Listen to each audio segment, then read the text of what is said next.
esta sección la hemos llamado Cristología, o el estudio de Cristo, la segunda persona de la Trinidad, el estudio de Dios Hijo. Vamos a hablar un poquito de eso, porque si hay algo que necesitamos conocer bien, es precisamente esta persona, porque Cristo dijo que esta es la piedra de tropiezo. Aquí es que se atrabancan todas las religiones que no están alineadas con la verdad. Si hablamos con los musulmanes acerca de Dios creador, nos podemos poner de acuerdo, probablemente. Si hablamos con el judío acerca del Dios creador, podemos ponernos de acuerdo. Podemos hablar con otras religiones incluso y más o menos ponernos de acuerdo. Cuando llegamos al Hijo, ahí es que ese es el colador. Ahí se tropieza todo el mundo. Él es la piedra angular, pero Él es también la piedra de tropiezo. De manera que es importante. Dios reveló en su palabra a través del Evangelio de Juan que Cristo era Dios. En el principio era el Verbo, y el Verbo era con Dios, y el Verbo era Dios. De manera que no solamente estaba con Dios, sino que era Dios. Está hablando de otra persona, porque si yo estoy con alguien, eso es otra persona. Pero resulta que esa persona que está con Dios también es Dios. La palabra con ahí en el griego es la palabra pro, P-R-O, y en el griego es el lenguaje más exacto, por lo menos el griego antiguo, el lenguaje más exacto que se conocía. Yo puedo estar, ahora mismo yo estoy con ustedes, y en el griego eso es una palabra, con. Pero es otra que la que está aquí. Si yo voy caminando con mi esposa agarrado de la mano, yo estoy con mi esposa, pero yo no estoy con mi esposa agarrado de la mano como yo estoy con ustedes, ¿verdad que no? Porque ya estoy más íntimo. Esa es otra palabra en el griego. Y hay otra palabra que es la que aparece aquí, que es pro, o pros, creo, con S, donde se dice que el verbo estaba con Dios, que es una palabra que implica que prácticamente tú estás en una relación tan íntima que uno es el otro. De manera que Juan está diciendo que al principio era el Verbo y el Verbo era con Dios, de tal forma que prácticamente el uno es el otro. Sabemos entonces acerca de la divinidad de Jesús en el lenguaje, en el primer versículo de Juan. Dice también que en el principio estaba con Dios, ese Verbo, desde el principio, desde el comienzo estaba con Dios. Nos habla de la eternidad de Jesús, que otros versos también nos hablan. Pero Juan 1.3 nos dice que todo fue creado por medio de Él y nada de lo hecho fue creado sin Él. De manera que la agente de creación es Jesús. Yo creía que era el Padre, es Jesús. Nada fue hecho sin Él y todo lo que fue hecho por medio de Él. Pudiéramos ver al Padre como el arquitecto, el diseñador si usted quiere, pero la agente de la creación por diseño de Dios fue el Hijo. Todas las cosas fueron hechas por medio de Él y sin Él nada lo que ha sido hecho fue hecho. Ese mismo capítulo primero de Juan nos habla de la humanidad de Jesús. Cuando hablamos de Cristo tenemos que hablar de su humanidad y tenemos que hablar de su divinidad. Entonces cuando dice que el Verbo se hizo carne, nos está diciendo que se hizo hombre. Es un concepto importante porque en la antigüedad los griegos creían que aquello que era espiritual, como Dios, no podía tocar la carne. Como que la carne era pecaminosa y Dios no lo era, y por tanto esas dos cosas no podían mezclarse. De hecho, el concepto que había en ese tiempo, cuando Juan escribe, había un grupo de filósofos, los estoicos. Los estoicos creían que el mundo fue creado por Dios, una fuerza impersonal que no se podía conocer y que ellos llamaban el logos. Cuando usted lee esto en griego, lo que dice en el principio era el logos, y el Logos era con Dios, y el Logos era Dios. Juan le estaba diciendo a los estoicos, ¿saben una cosa? Ese Logos de que ustedes están hablando, que es impersonal, no es impersonal nada, nosotros lo conocemos. Y nosotros lo conocemos también porque se hizo carne y habitó entre nosotros. Estaba contestando a esa gente. Entonces la palabra de Dios, y esto lo pudiéramos revisar rápidamente porque es algo yo creo que la mayoría de ustedes conocen, o quizá todos, nos habla de la humanidad de Jesús de diferentes formas. Nos habla de que era descendiente de David, de la tribu de Judá, tenía una genealogía humana. Segundo, era de carne y hueso. Hebreos 2.14 literalmente nos habla de esa composición de Cristo que tuvo carne y hueso. Lucas 2.40 dice que Él crecía en sabiduría. Bueno, eso es como nosotros crecemos. Cuando somos niños vamos creciendo. Mateo 4.2 nos habla de que tuvo hambre. Juan 19.28 nos habla de que tuvo sed. Juan 4.6 nos habla de que estuvo cansado. Mateo 8.24 lo presentan en una barca durmiendo, cosas que los humanos en carne y hueso hacen. Y quizá algunos estén preguntando, bueno, pero sabemos eso, ¿y para qué vamos a gastar tiempo en eso? Bueno, espere un segundo y usted va a ver. Lloró frente a la tumba de Lázaro, de manera que tuvo emociones humanas. sudó gotas de sangre. Todas esas cosas son cosas que el humano experimenta. Que si Cristo hubiese sido simplemente una representación de Dios y que no hubiese sido humano, Él no hubiese experimentado ninguna de estas cosas. Todo esto nos habla de su humanidad. Tiempo atrás, Ario fue un obispo de Alejandría. No se sabe exactamente el año que nació, pero se sabe que murió en el año 335 después de Cristo. Y entonces el Ario fundó un movimiento nuevo. O sea, las herejías han existido siempre. El arianismo. ¿Y qué era lo que el arianismo postulaba? Uno, que ni Cristo ni el Espíritu Santo habían existido eternamente, sino que habían sido creados simplemente para el proceso de la redención del hombre.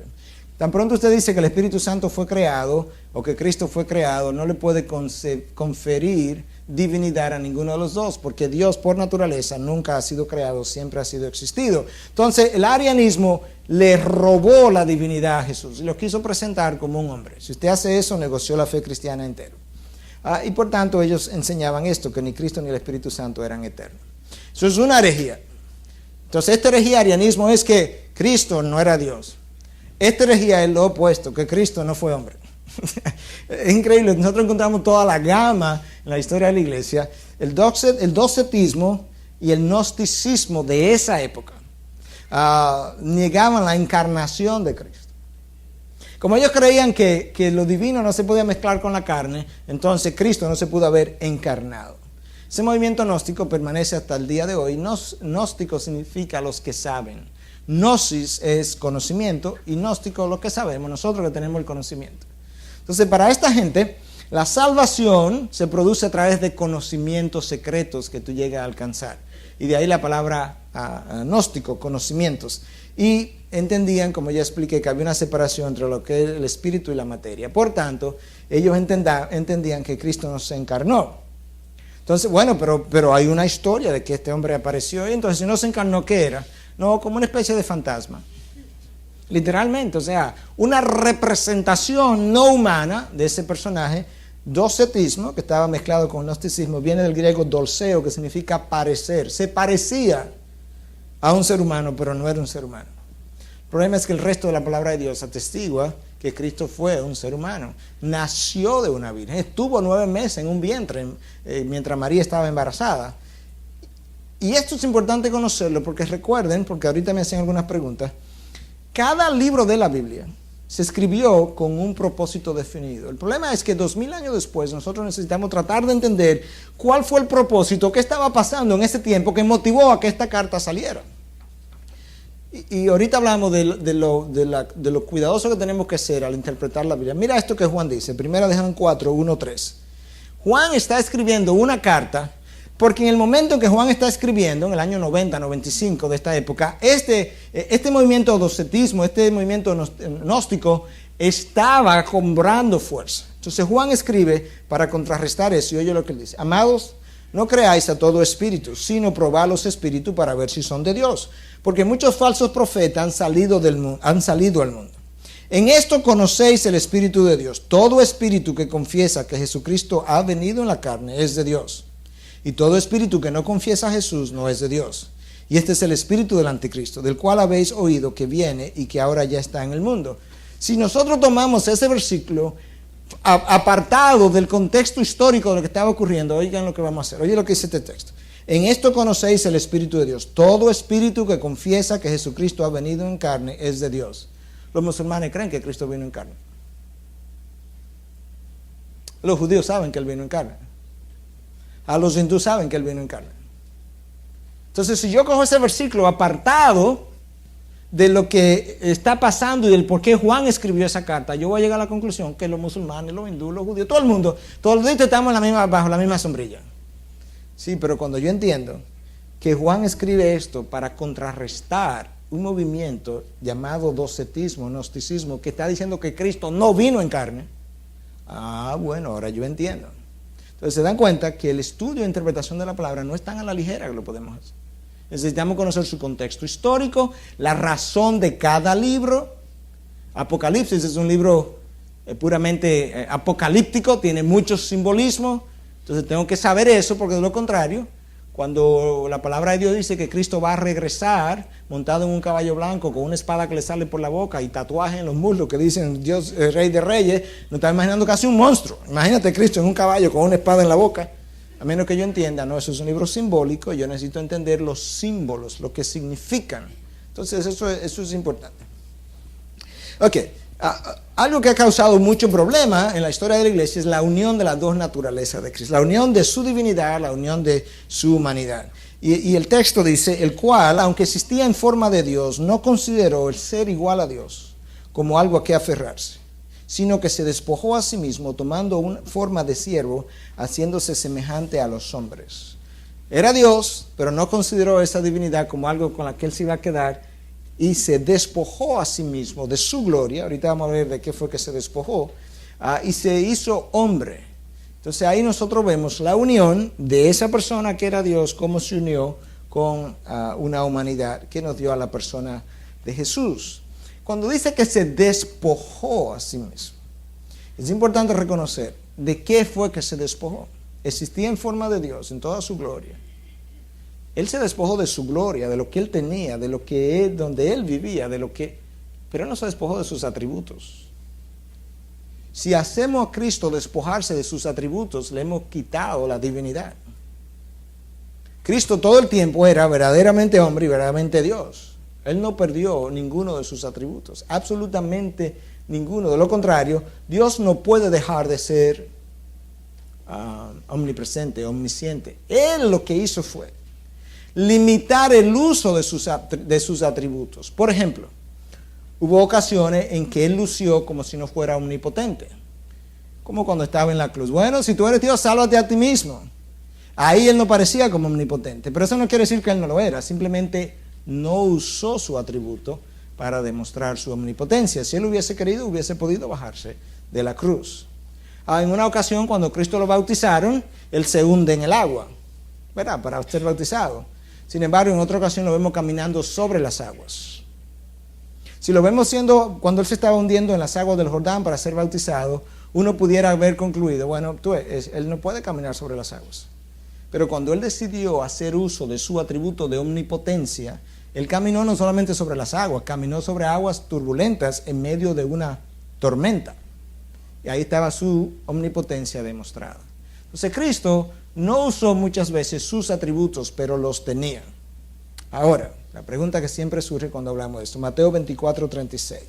Cristo dice, pero de aquel día y hora nadie sabe, ni siquiera los ángeles del cielo, ni el Hijo, sino solo el Padre. Parecería como que había algo que él no sabía. Bueno, había algo que él había limitado el uso de su omnisciencia para conocerlo, por razones que la palabra no ha revelado. Pero si él se hubiese propuesto conocer esa información y hubiese hecho uso de la omnisciencia que él tenía, lo hubiese conocido inmediatamente. Porque él no pudo si perdió su omnisciencia, entonces ese Cristo que estaba aquí abajo no era Dios. Por definición, Dios es siempre omnisciente. Lo que Cristo hizo fue limitar sus atributos. En algunos casos de forma revelada, en otros casos de forma no revelada. Es como un levantador de peso, que vea a una de ustedes, las mujeres que están aquí, levantando una silla y pasando trabajo, y él está aquí y decida no ayudarla. Eso no quiere decir, y no la ayuda. Incluso ella le pide la ayuda y él dice, no, yo no te voy a ayudar. Eso no quiere decir que él no pueda levantar la silla. Él limitó el ejercicio de su poder y dijo que no lo iba a hacer. De esa misma forma, Cristo, en combinación con el Padre, limitó sus atributos en ocasiones. Esta unión, entonces, de Cristo, de su naturaleza divina y su naturaleza humana, es lo que se conoce como la unión hipostática en teología. Hipostasis significa sustancia, naturaleza, esencia. La combinación, la fusión de las dos naturalezas, de las dos esencias, de las dos sustancias. Para que eso se pudiera dar, tuvo que darse lo que el vaciamiento, se despojó a sí mismo. Eso es lo que en teología se conoce como la kenosis, el vaciamiento divino. Una vez más, de lo que él se vacía es de su gloria, de la posición de rey que él estaba y de gloria, y vino a vivir como hombre, pero no de sus atributos. Esto ya yo lo leí, el cual, aunque existía en forma de Dios, no consideró el ser igual a Dios como algo a que aferrarse, sino que se despojó a sí mismo, tomando forma de siervo, haciéndose semejante a los hombres. Las implicaciones de la unión de estas dos naturalezas. Esto yo lo copié literalmente del Diccionario Evangélico de Teología de la casa Baker, y dice: en la encarnación del Hijo de Dios, una naturaleza humana se unió inseparablemente y para siempre con la naturaleza divina de la persona de Jesús. Vamos para nuevo. La naturaleza humana se unió inseparablemente con la naturaleza divina en la persona de Jesús. ¿Qué significa eso? Antes de Jesús encarnarse, Él no tenía un cuerpo, ¿verdad que no? No. Pero ahora Él tiene un cuerpo, ¿verdad que sí? Sí, su palabra dice que Él tiene un cuerpo. A Cristo le pasó algo en la encarnación que lo afectó para siempre. Eso increíble a mí siempre. ¡Wow! Increíble. Porque Cristo no tenía un cuerpo y ahora tiene un cuerpo. Por eso es que dice que las dos naturalezas se unieron inseparablemente. Cuando Él resucita, no es el alma de Él que resucita, ¿no? Es el alma en su cuerpo. Y lo pudieron tocar y Él pudo comer. De manera que esa unión es inseparable y es para siempre. Mientras las dos naturalezas permanecen distintas, su naturaleza humana y su naturaleza divina, completas y sin cambio, sin mezclarse o confundirse, de manera que una única persona resultó ser verdadero Dios y verdadero hombre. Cuando Él quiso actuar como Dios, actuó como Dios. No se mezcló en ese momento con lo humano que le impidió ser Dios. Cuando quiso actuar como hombre, que tuvo hambre, que tuvo sueño, que se cansó, Él pasó todas esas necesidades, y esas necesidades no se mezclaron con la naturaleza divina, que le quitaron el hambre, que le quitaron el sueño. No. Pasó cada cosa que cada naturaleza podía sufrir. Los oficios de Cristo. ¿Qué es lo que Cristo se supone que es? ¿Qué funciones Él ha venido a llenar? Bueno, si usted recuerda el Antiguo Testamento tenía tres tipos de líderes. Tenía el sacerdote, que era quien ofrecía sacrificio por el perdón de los pecados. Estaba el profeta, que era quien le revelaba la voluntad de Dios al pueblo, y que de cuando en vez revelaba el futuro. Archive eso para cuando hablemos de los dones. Que la función del profeta, el profeta no era un adivino del futuro para entretener a la gente. El profeta le revelaba la voluntad de Dios al pueblo, y de cuando en vez le predecía el futuro. El profeta no andaba todos los días prediciendo el futuro de Israel, porque Isaías pasó 50 años. Oye, la profecía que él tiene la podemos hacer en 2 o 3 horas. Entonces él no se pasaba los días profetizando, él se pasaba los días revelando la voluntad de Dios al pueblo, y de vez en cuando él entonces revelaba el futuro. Bueno, esa es la función del profeta, y el rey era el líder del pueblo. Cuando Cristo viene, Él viene a ser profeta, sacerdote y rey. Y las tres funciones de esos tres líderes se dieron en una sola persona. Como profeta, Él vino a regular la voluntad de Dios al pueblo, ¿sí o no? Claro. Esa fue su función. Como sacerdote, Él vino a ofrecer sacrificio para el perdón de los pecados, ¿sí o no? Claro. Y como rey, Él vino a liderar al pueblo, ¿sí o no? Sí. Entonces Él, en la persona de Jesús, se combinaron las tres funciones, y las tres están descritas en el Nuevo Testamento. Cuando Cristo viene a morir por nosotros. Cuando Cristo nació, desde que Él tenía uso de razón, ya Él sabía que Él había venido. De vez en cuando, cuando la palabra de Dios dice que Él, sabiendo que lo habían amenazado de muerte, como que se apartó. Él no se apartó porque le salió corriendo a la muerte. Él sabía que Él había venido a morir. Él se apartó porque la hora no había llegado, y Él tenía que cumplir un plan hasta que llegara la hora. Entonces su muerte es importante entenderla para ver qué fue lo que Él vino a hacer por nosotros. Su muerte fue vicaria. Vicaria significa sustituto. Por eso es que en la doctrina católica se habla de que el Papa es el vicario de Cristo, el sustituto de Cristo, lo cual el Nuevo Testamento no apoya, pero para que entiendan la palabra vicario, ¿qué es lo que significa? Sustituto.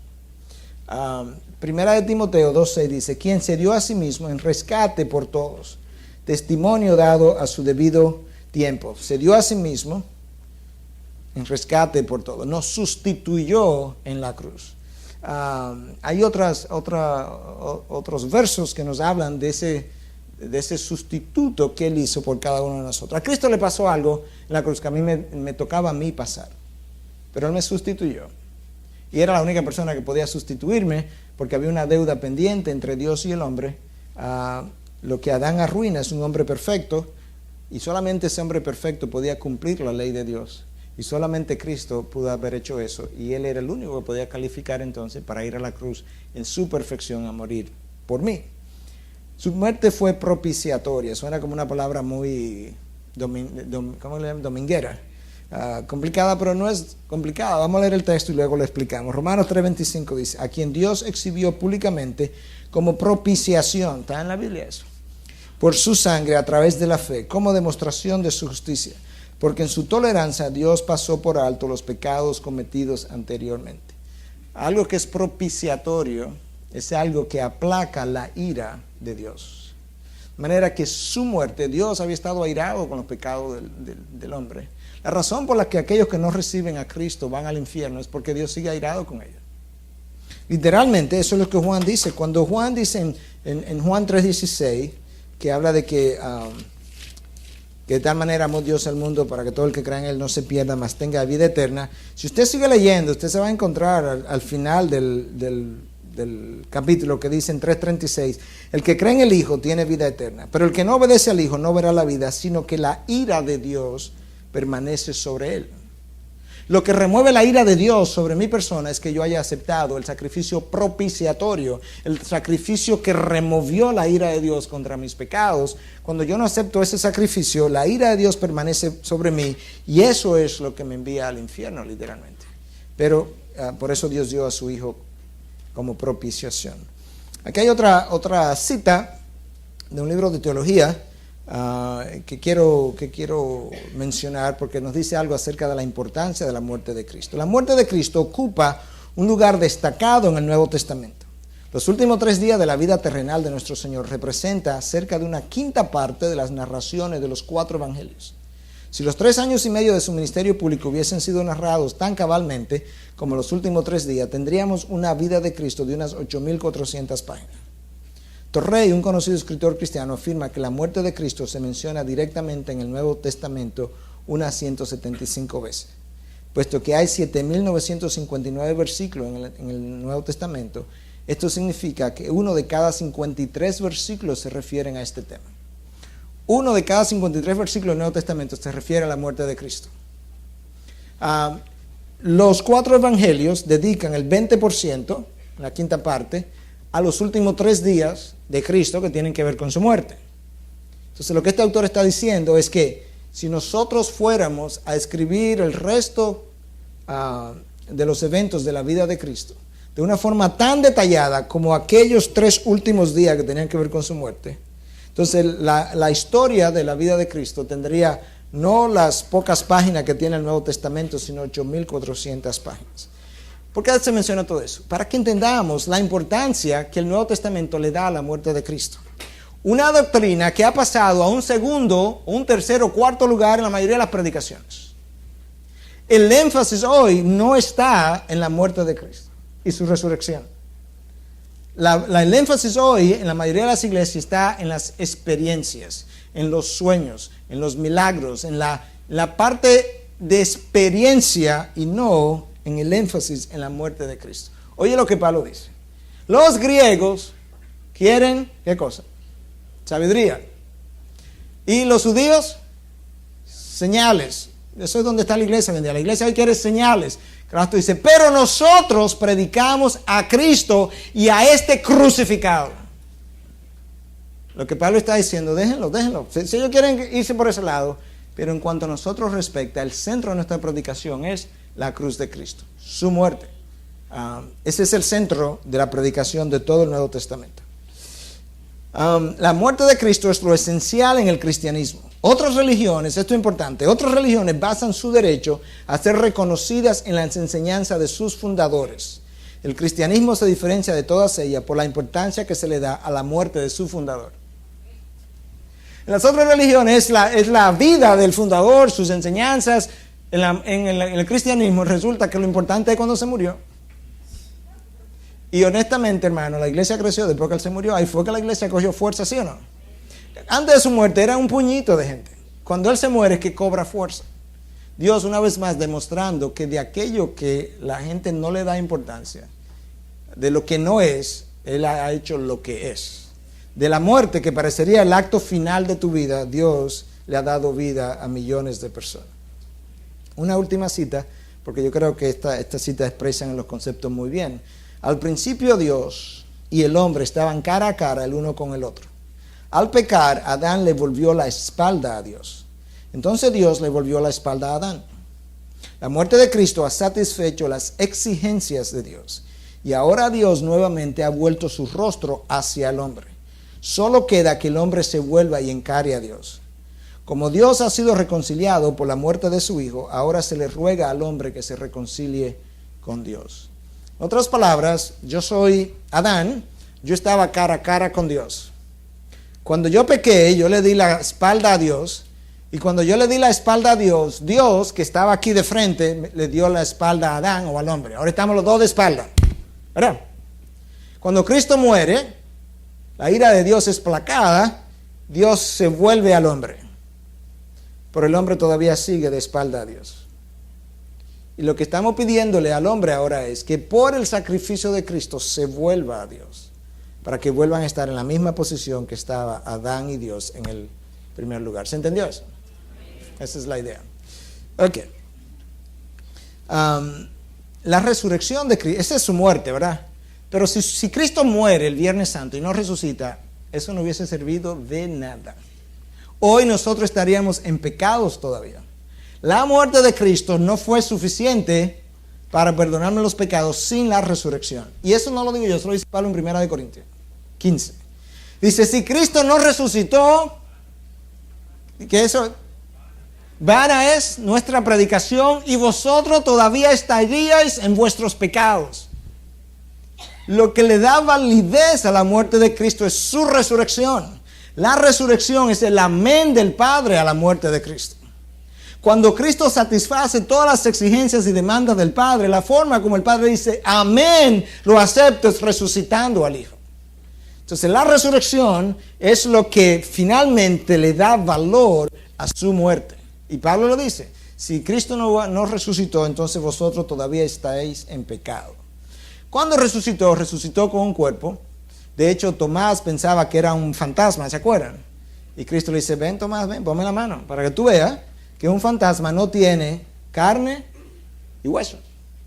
De manera que cuando Él resucita con su cuerpo de nuevo. Glorificado, sí, pero con su cuerpo. Retuvo sus cicatrices. Él dice, Tomás, ven, pon la mano aquí. ¿Te has visto un fantasma con cicatrices? Tomás dice, si no veo sus cicatrices, no creo. Él dice, pues ven, tócala, ven para que me toque las cicatrices. A veces no lo reconocieron inicialmente, aún después de haber resucitado. Lo que nos habla a nosotros de que el cuerpo glorificado de Cristo tiene una continuidad con su cuerpo anterior, porque en un momento dado llegaron a conocerlo, pero hay diferencias. Y por esas diferencias a veces los apóstoles no podían reconocerlo en cierto momento después de su crucifixión, después de su resurrección. Pero hay una continuidad con el cuerpo anterior y una diferencia con el cuerpo glorificado. Y eso podemos ver eso de que no lo pudieron reconocer en Lucas 24 del 13 al 31.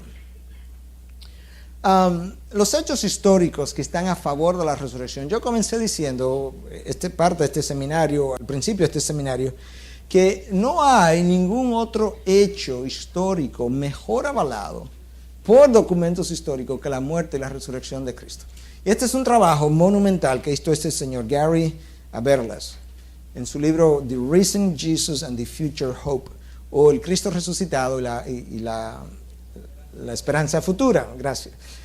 Este señor revisó 1400 trabajos escritos acerca de la resurrección de Jesucristo. Trabajos escritos del año 1975 al año 2003.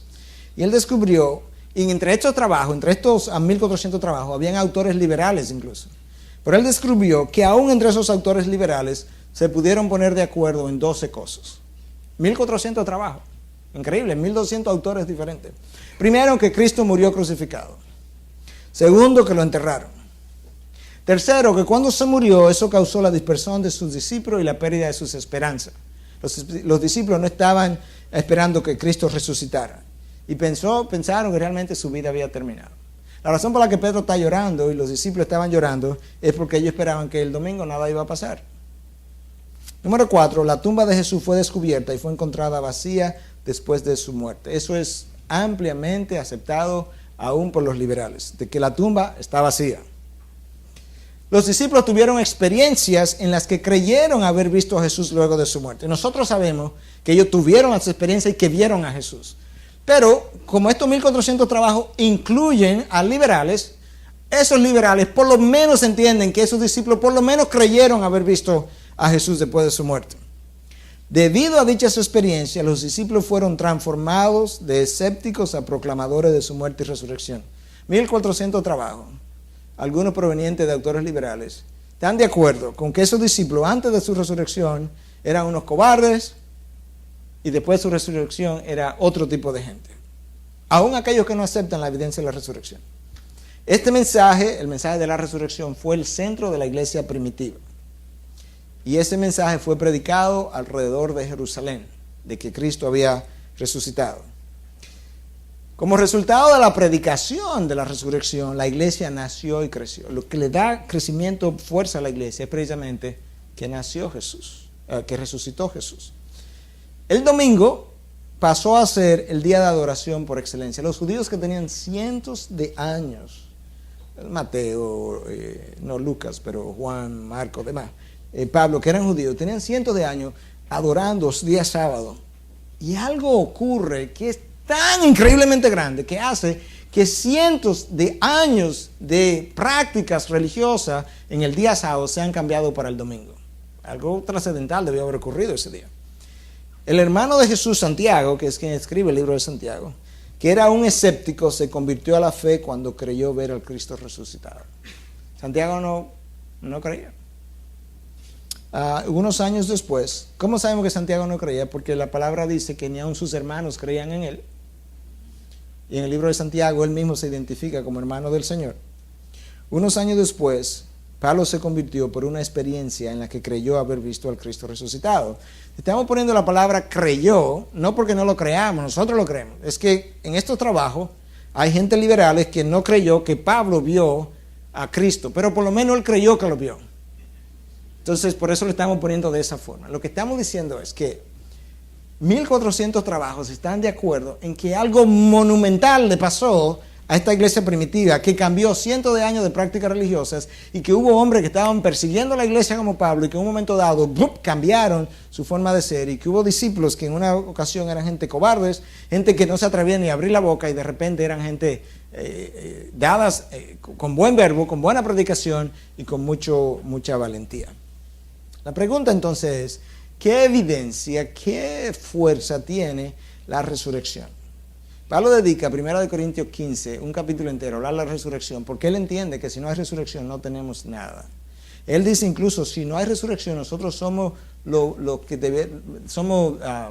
dignos de lástima, de pena, debieran tenernos pena nosotros. ¿Por qué? Porque no vamos para ningún lado si no hay resurrección. Entonces, primero tenemos que hablar de la credibilidad de los escritos del Nuevo Testamento. En otras palabras, para algunos que también estuvieron preguntando si esto no fue manipulado y demás, ¿qué tan creíbles son estos documentos? Olvidémonos ahora de la parte sobrenatural en la cual creemos, pero olvidémonos de eso. Históricamente hablando, vamos a arrancar este documento de la Biblia, vamos a ponerlo a través de la prueba de la historia. ¿Qué tan confiables son ellos como documentos históricos? Bueno, vamos a ver. Primero, lo escribieron, los historiadores tienen criterio para determinar hasta dónde se puede confiar en un libro o no. Y uno de esos criterios es, ¿quiénes lo escribieron? ¿Testigos oculares o alguien que le contaron? No, esta gente fue testigos oculares. Ok, eso tiene importancia. Estoy hablando de los historiadores ahora. Ok, eso lo escribieron a los 100 años de que pasaron los hechos, a los 500 años que pasaron los hechos, o lo escribieron inmediatamente alrededor de los hechos. No, mira, esto lo escribieron entre 25 y 50 años, 60 años máximo con relación a los hechos. Eso es importante. Históricamente eso tiene un peso enorme. Porque estamos hablando a veces de libros que se escribieron 200 y 300 años después. Por ejemplo, los famosos evangelios gnósticos del famoso Código Da Vinci, que tanto se ha vendido, los evangelios gnósticos se escribieron, dicen la gente más liberal, entre el segundo, el tercero y el cuarto siglo. Bueno, estamos hablando de 200, 300 y 400 años después, al lado de esto que se escribieron 25 o 50 años después de suceder. Segundo, del Nuevo Testamento se tienen cerca de 5.700 copias en griego y más de 9.000 copias en otros idiomas, casi 15.000 copias. Bueno, ¿qué tanta importancia tiene eso? Bueno, que usted va a la universidad y usted estudia filosofía y le dan los libros de Platón, de los cuales hay 7 copias, versus 15,000 que tenemos en el Nuevo Testamento. Entonces resulta que la copia que tú tienes de los escritos de Platón datan de 1200 años después que se murió Platón. Y la que nosotros tenemos 25 a 50 años después de que Cristo se murió. No hay un solo documento histórico de esa época o anterior que tenga más peso histórico que los escritos del Nuevo Testamento. No los hay. Lo puede buscar y lo podemos poner al lado cuando usted quiera. El fenómeno de la tumba vacía es importante. Porque si Cristo no hubiese resucitado, lo único que las autoridades romanas judías hubiesen tenido que hacer es: aquí está el cuerpo. ¿De qué resurrección usted está hablando? ¿Se sabe dónde lo enterraron? Nada más había que ir a buscarlo y se mira el cuerpo aquí. La gente tan loca. Pero resulta que, oye, el cuerpo no ha aparecido 2000 años después. La tumba sigue vacía. La tumba le dice a la historia, trata de negar este evento. Le dice a la filosofía, trata de explicar este evento. Le dice a la ciencia, trata de duplicar este evento. Sigue vacía. La tumba sigue hablando. ¿Saben? Esto también es importante. En la antigüedad, en la época en que esto ocurre, a las mujeres no se les daba mucho crédito. Al testimonio de las mujeres. Yo no estoy diciendo eso, no me malentiendan, es que no quiero problemas. Estoy hablando de 2000 años atrás. E incluso Josefo, el historiador judío, en sus escritos dice que a las mujeres no se les podía creer porque eran muy emocionales. Pero resulta que cuando el Nuevo Testamento se escribe y Jesús se le aparece, resulta que a la primera persona que se le aparece son a mujeres. Y las primeras personas que dan testimonio de que él apareció fueron mujeres. Cuando las mujeres llegan donde los discípulos para que vean lo machista y lo cierto que esto que yo acabo de decir, los discípulos dijeron: es una verdad, tan locas. ¿Se acuerdan de eso? Si el Nuevo Testamento era una componenda para decir que esto ocurrió cuando no ocurrió, ¿ustedes creen que hubiesen comenzado con testimonio de mujeres en esa época? Claro que no, hubiesen comenzado con testimonio de los hombres para que fuera más creíble. ¿Se entiende eso? Pero comenzó exactamente con el testimonio de las mujeres porque así fue que ocurrió. Los judíos pensaron que la tumba estaba vacía. Y la razón por la que esto es importante, como yo mencioné, la única forma que ellos tuvieron para explicar que no estaba vacía era: mira, le pagaron un dinero a los soldados. Y dijeron: dile que los discípulos vinieron de noche y se lo robaron.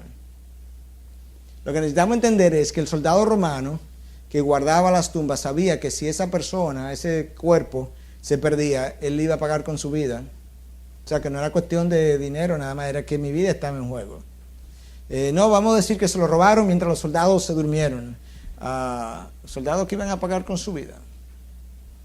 No, que Cristo, otros han dicho que Cristo resucitó y salió resucitó, no, que quedó desmayado y se fue de la tumba y que los soldados no se dieron cuenta. Un hombre que estaba casi colapsando cuando estaba en la cruz, se iba a levantar de la tumba, iba a empujar la piedra, iba a pasarle por enfrente a los soldados y nadie se iba a dar cuenta. La evidencia de la resurrección y la presencia de los guardias que yo acabo de mencionar ahora es importante porque esos guardias iban a pagar con su vida si hubiesen permitido que este cuerpo hubiese salido de ella. Las medidas de seguridad se tomaron. O sea, no solamente se puso una piedra, se pusieron 2 guardias enfrente de la piedra precisamente para evitar que de hecho, las autoridades judías le pidieron a Pilato que pusiera 2 guardias. No vaya a ser que los discípulos vengan, se lleven el cuerpo y después digan que resucitó. Porque oímos que este hombre dijo que iba a resucitar después que muriera. ¿Oyeron eso? O sea, ellos está bien lo que él había dicho. Increíble, los judíos incrédulos creían más que los discípulos. Que los discípulos no creían que él iba a resucitar. O sea, para ellos se murió, ahí se acabó todo. Los judíos estaban asustados porque si este hombre resucita. Así que vamos a poner esta piedra y vamos a poner 2 soldados aquí. Porque este hombre dijo que iba a resucitar, así que cuidado, no vaya a ser. Y que los discípulos se lo robaron mientras dormían, como estuvimos hablando, bueno, cosas que soldados romanos no iban a permitir o no iba a ocurrir. La evidencia de los testigos. La palabra nos habla de 15 apariciones diferentes. Hay una teoría que habla de que estas fueron alucinaciones. O sea, que estos discípulos que estaban en estado de shock, que estaban alucinando, lo cual es médicamente irrisorio, porque las alucinaciones son como los sueños. Usted no se levanta un día aquí y viene a la iglesia. Yo tuve un sueño y se aparecen 15 gente más. ¡Ay, yo tuve el mismo sueño! ¿Verdad que no? No. Porque los sueños no son duplicados. Las alucinaciones tampoco son. Puede ser que yo alucine, pero no puede ser que yo alucine, que tú alucines, que tú alucines y que alucinemos lo mismo. O sea, ok, que alucinemos, pero lo mismo. Y luego la palabra menciona que en un momento dado Cristo se le apareció a más de 500 personas a una vez. 500 personas alucinando al mismo tiempo. Increíble. Entonces, años después, Pablo tiene otra visitación de Cristo, otra alucinación. O sea que esta alucinación no se muere. O sea, ahora, años después, Pablo tiene la misma alucinación. De manera que son pruebas bajo el análisis histórico para los historiadores que tienen peso. Incluso para historiadores, ese tipo de cosas tienen más peso que nosotros. Ellos tienen criterios como esto que yo acabo de decir, por el cual ellos analizan la veracidad de los hechos históricos, de documentos históricos. ¿Cómo se explica el cambio de actitud de Tomás, de Santiago, de Pablo y de los discípulos, a menos que hayan tenido una visión real, un encuentro real? ¿Cómo se explica que estos discípulos estuvieron dispuestos a morir, dar su vida para negar algo que ellos habían visto? Suponte que fuera una mentira. Ok, que yo te diga, sí, yo lo vi resucitado. Pero cuando a mí me llevan frente a un soldado con la espada enfrente, ok, ¿resucitó o no resucitó? Sí, resucitó. No, en ese momento, ¿qué yo hubiese dicho? No, yo estaba relajando, hombre. No, hombre, estaba relajando, son cosas mías. Claro que no resucitó. Pero esta gente estaba dispuesta a dar su vida porque ellos sabían que ellos no podían negar algo que ellos habían visto. Algo común en aquellos que mueren por una causa es que ellos creen en aquello por lo que mueren. Nadie estaría dispuesto a morir por algo en lo que no cree. Eso sería ser estúpido. El hecho de que ellos murieron nos dice que por lo menos ellos creyeron que vieron a Jesús resucitado. El escepticismo lo vemos en los discípulos ante el testimonio de las mujeres, en el temor cuando Cristo se le aparece. Cuando Cristo se le aparece estaban llenos de miedo porque ellos no estaban ni siquiera esperando que este hombre apareciera. En otras palabras, la razón por la que yo estoy enfatizando esto, de que ellos no creían que iba a resucitar, de que cuando Él se le aparece se llenaron de miedo porque ellos no creían que esto iba a ser. ¿Por qué? Yo estoy enfatizando eso. Porque los discípulos fueron convencidos de su resurrección en contra de su incredulidad. O sea, a los discípulos hubo que convencerlos de la resurrección. Eso es muy diferente a que yo diga, hermano, se murió el viernes, no te apures, que el domingo Él resucita. Y el sábado en la mañana, no, hombre, no estoy llorando, que Él va a resucitar. Y en la tarde, ¿por qué tú estás así? Mañana viene por ahí, no te apures. Y el domingo, mire, espera, lo que va a haber. Eso es diferente, porque yo pudiera inventarme eso. Pero cuando yo digo el viernes en la noche, wow, llorando, que se murió el maestro, se acabó todo, ¿y qué yo voy a hacer? Y el sábado, tú te imaginas, se murió, ¿y qué hacemos nosotros? O sea, a mí hay que convencerme de que resucitó el hombre, porque yo no estoy esperando eso. La resurrección convenció a los discípulos que no creían que Él iba a resucitar. Este es un testimonio importante. Este señor, Lionel Lockwood, es un abogado penal en Inglaterra. Él tiene el récord del libro Guinness de más casos penales ganados consecutivamente sin perder uno. 287 casos ganados ininterrumpidamente. Él en una ocasión, no creyendo la veracidad de esto, se puso a analizar los 4 evangelios, los documentos del Nuevo Testamento, y dice él que él le aplicó el mismo método histórico legal que él le aplica a todos sus casos penales, porque este era como un caso penal, lo mataron. Entonces él cogió el mismo método histórico legal que él le ha aplicado a todos sus casos penales, no creyendo que Cristo había resucitado. Y oye cómo él terminó de rodillas. Yo afirmo, sin temor a equivocarme, que la evidencia de la resurrección de Cristo es tan abrumadora que nos empuja a aceptarla debido a las pruebas, las cuales no dejan posibilidad alguna para la duda. Esto es un hombre que tiene un testimonio a quien hay que oírlo, porque este es un hombre que sabe lo que es un documento histórico legal, lo que es un método de estudio histórico legal, y que no creía ni siquiera en Cristo, y eso es como él termina convencido de la resurrección de Cristo. Las implicaciones de la resurrección. La razón por la que yo vivo tranquilo es porque yo sé que yo voy a resucitar, porque como Él resucitó y me prometió la resurrección, yo sé que yo voy a resucitar. Porque Él vive, yo sé que yo también viviré. Mi cuerpo resucitado va a tener una continuidad con este cuerpo. A veces nos preguntan, pastor, ¿y vamos a conocer a mis amigos, a mis familiares? Los discípulos no conocieron a Jesucristo. Claro. Pues cuando yo entré en gloria y tú me dices, yo soy fulano, y yo digo, wow, increíble, tú ni te pareces a fulano. Tú se has cambiado, muchacho. No, yo voy a decir, wow, sí, pero sí, te parece, sí, porque Cristo se parecía. Él no surgió otra persona totalmente diferente. Surgió una persona que él le dice a todos, ven, pon las manos aquí. De manera que nos vamos a conocer.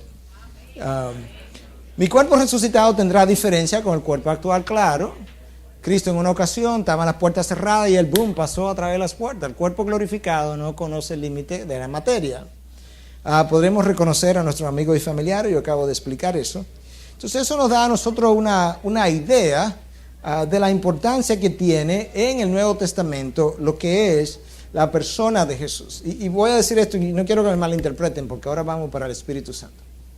Pero la iglesia de hoy, ha cogido lo que es la doctrina del Espíritu Santo y la ha puesto en primer lugar, y lo que es la doctrina de Cristo la ha puesto en segundo lugar. Y eso es contrario al diseño de Dios. Oye lo que la palabra de Dios dice, lo que Cristo dice. Él se va y yo le voy a enviar al Espíritu. Y Él tomará de lo mío y ¿qué? Me glorificará a mí. No hay duda que el Espíritu Santo es Dios. No hay duda que el Espíritu Santo merece todo lo que Dios Padre merece y todo lo que Dios Hijo merece. No me malentiendan, no hay duda de eso. No hay duda incluso que la evangelización del Nuevo Testamento fue dirigida por el Espíritu Santo. Pero la centralidad del mensaje del Nuevo Testamento es la persona de Cristo. Por diseño de Dios. Por diseño de Dios. Si usted analiza los sermones de Pedro, cuando comenzó la evangelización, están centrados en la persona de Cristo. Si usted analiza las cartas de Pablo, están centrados en la persona de Cristo, en su muerte y resurrección. Predicamos a Cristo y a este resucitado. No tenemos otra cosa que predicar que no sea la persona de Cristo. El Espíritu Santo vino para glorificar a Cristo. Y lamentablemente ha habido una tendencia donde los papeles se han invertido y a Cristo ha tomado en segundo lugar. Y hemos puesto al Espíritu Santo en primer lugar, que no es el diseño de Dios. Eso no quiere decir que el Espíritu Santo no nos ayuda, no nos ilumine, no nos guíe, el Espíritu Santo es que mora en mí. El Espíritu Santo es que me ayuda a vivir una vida de santidad. El Espíritu Santo, ahorita lo vamos a hablar, todas las funciones del Espíritu Santo. No hay duda de que el Espíritu Santo es Dios, no lo estoy poniendo por debajo de Dios. Es que en la subordinación que Dios ha creado, de la misma forma que Cristo vino y se subordinó al Padre, de esa misma forma cuando nos envió el Espíritu Santo, lo envió subordinado al Padre y al Hijo. Y el énfasis, el centro de la predicación de la iglesia primitiva y de cualquier predicación que se agarre del Nuevo Testamento, una y otra vez, lo verán, es la persona de Cristo. Él es la piedra de tropiezo. Él es donde todo el mundo choca. Él es donde la gente se cuela, donde tú quieres comenzar a colar algo y tú le preguntas, ok, vamos a hablar de la persona de Jesús. Y tú te darás cuenta cómo la persona de Jesús pone de relieve inmediatamente quién está y quién no está en el camino. Así de sencillo. No podemos quitarle, no podemos agregarle a la persona de Jesús. Una de las preguntas que me hicieron, y la aprovecho y la contesto ahora porque tiene que ver con la persona de Jesús. Alguien me preguntó, y esto lo voy a responder con respeto, ¿verdad? No, y estoy respondiendo la pregunta, no porque sea mi intención traer este tipo de polémica. Pero una de las preguntas decía, ¿cuál es la diferencia entre católicos y evangélicos? Bueno, si nos fuéramos a enumerar, tendríamos que enumerar una cantidad enorme de diferencias. Pero si yo pudiera resumirlo, me hicieron esa pregunta un día en una aula de clase, estaba enseñando en la universidad y no quería entrar en la controversia. Y en un sentido, cuando me hicieron la pregunta, le pedí a Dios que me iluminara para contestarlo de forma resumida y también no entrar en un debate porque no era mi intención con los estudiantes, porque no estábamos hablando de religión ni de cristianismo, estábamos hablando de medicina. Y yo le dije, mira, quizá yo te lo puedo resumir de esta forma. La fe cristiana es Cristo, la fe evangélica. Punto. En la fe católica hay un Cristo más. Punto. Acabé mi definición. O sea, hay Cristo más estas otras creencias. Hay Cristo más los santos. Hay Cristo más esto. Está la palabra más un catecismo. En la fe evangélica está la palabra. está la persona de Cristo. Claro, creemos en el Espíritu Santo, ¿no? Y creemos en Dios Padre, pero me refiero en cuanto a la persona de Cristo, el camino de salvación, Cristo, no hay más nada. Versus otras cosas que sí vienen dadas por la fe católica. De ahí que Dios nos dio a la persona de Cristo como colador para todo lo que nosotros necesitamos analizar. Pregúntate qué hacen con la persona. ¿Le agregan? No están bien. ¿Le quitan? Por ejemplo, los musulmanes dicen, no, él fue un maestro, él fue un profeta, los reconocen. Los musulmanes tienen 125, 128 profetas. Él es uno de esos 100 y pico de profetas. Para los hindúes, sí, él es otro de los grandes maestros iluminados. Para los masones, es otro maestro iluminado. Para los rosacruces, otro maestro iluminado. Entonces ese es un Cristo menos, porque no es Dios.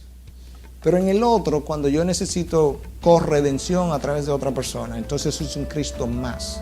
Cuando yo necesito otro intermediario para llegar a Dios que no es Cristo, entonces yo necesito a Cristo agregarle cosas que Él tenía deficientes. Entonces, de ahí, una vez más, que nosotros podemos ver la importancia que tiene el tener claro lo que es la cristología.